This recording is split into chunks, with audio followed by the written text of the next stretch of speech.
Welcome to Unit 8, Lesson 5, Increasing or Decreasing. We can use derivatives to help us figure out if a function is going up, increasing, or going down, decreasing. We know that if the derivative is positive, f prime of x is greater than 0, the function is going up. If the derivative is negative, then the function is going down. If the derivative is 0, then the function is not going up or down. Also, it is a critical point. Let's look at some examples. Example 1. f of x is equal to x squared minus 6x plus 4. Alright, we take the derivative. The derivative of x squared is 2x. The derivative of negative 6x is negative 6. The derivative of plus 4 is 0. So f prime of x is 2x minus 6. Okay. Well, let's find the critical point first. When 2x minus 6 equals 0, x is 3. So that's the critical point where f prime of x is 0. When x is less than 3, 2x minus 6, well, 2 times something less than 3 minus 6 is going to be less than 0, right? So we know that when x is less than 3, f prime of x is less than 0. It's negative. So when x is less than 3, the function is decreasing.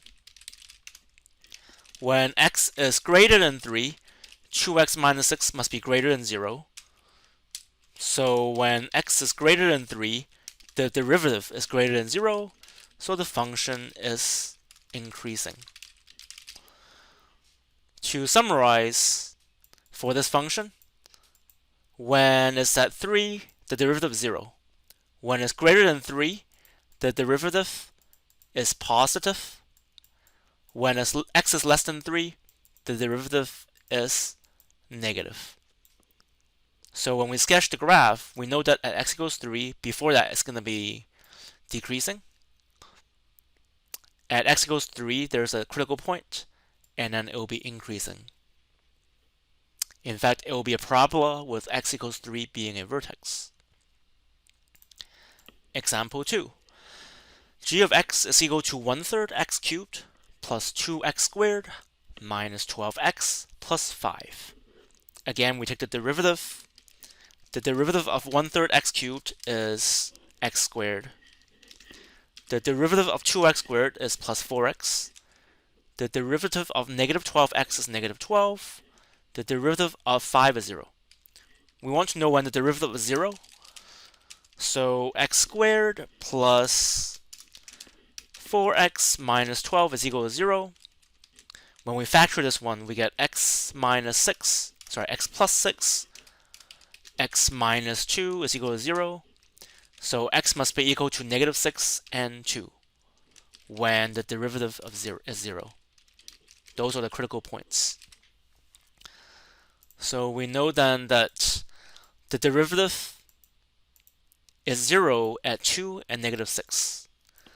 So now we have to think about what the derivative looks like in the 3 intervals x is less than negative 6, between negative 6 and 2, and greater than 2.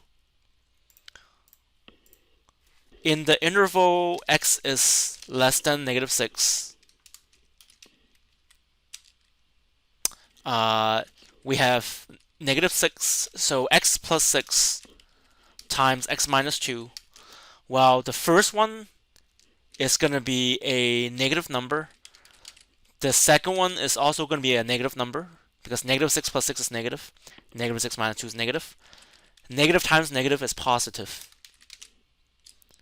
So we know that g of x is increasing when x is less than negative 6. Okay. Next, we have the interval in between. That's the x is in between negative 6 and 2. For this one, x plus 6 is going to be a positive number. X minus 2 is going to be a negative number. So it's going to be positive times negative. So it's going to be negative. So g of x is decreasing in the interval -6, 2, in the open interval -6, 2.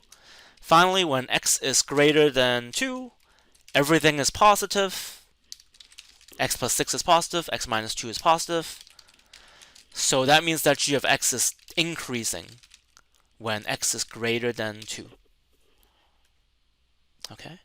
If you want to sketch the graph, that means that it's going to be increasing at first, and then it will be decreasing, and then it will be increasing again, with the two critical points being at -6 and 2.